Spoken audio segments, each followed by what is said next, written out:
Hey guys, welcome back to my channel, and today's video I'm going to show you how to use the Hario v60. Just a quick history about the Hario v60. It was founded in Tokyo in 1921, designed by a chemist, and the name comes from the 60-degree angle of the cone. So here's what we need: electric kettle, scooper, dripper, decanter, coffee of your choice, filter, scale, mug, and a grinder.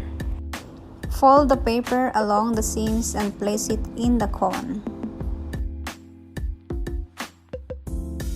Boil the water at 87 degrees Celsius. Measure your coffee and grind it into a coarse grind. Grind size can also affect the coffee. Fine grind won't pass through as easily, so you need to grind more coarsely.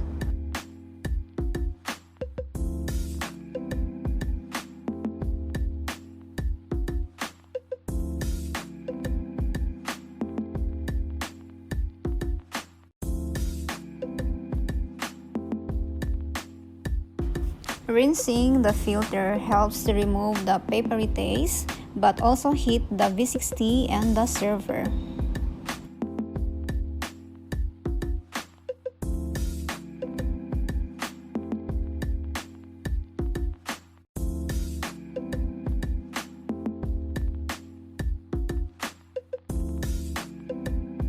Place your coffee in the cone and gently shake flat.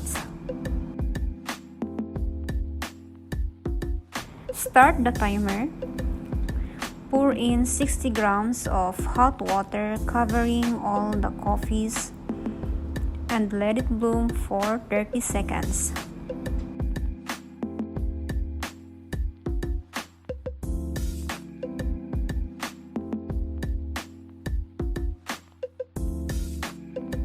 When the bloom subsides, start pouring the rest of the water.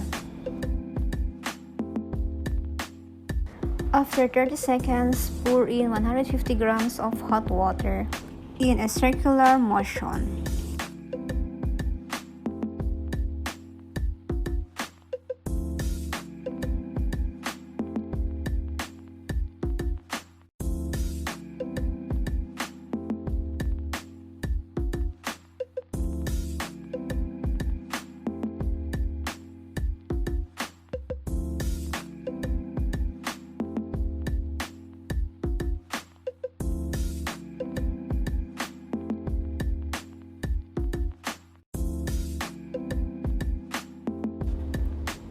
And finally, pour in the last batch of 150 grams of hot water.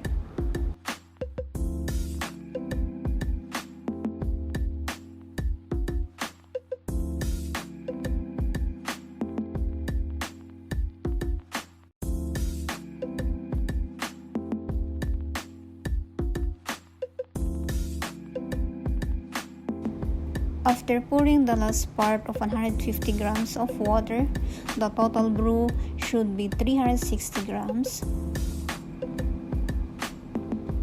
Let the coffee finish dripping, and within 3 minutes and 20 seconds, your brew should be done.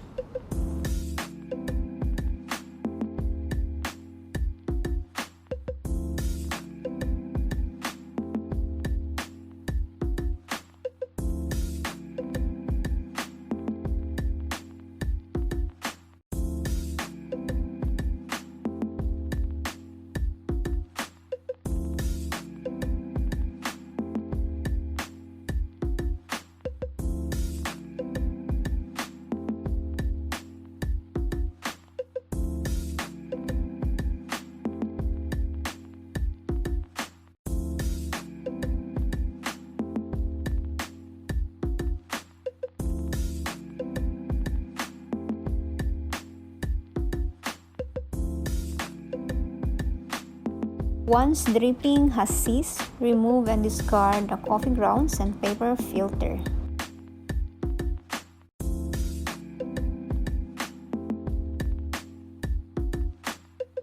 Before pouring it in your cup, swirl it, pour, and enjoy.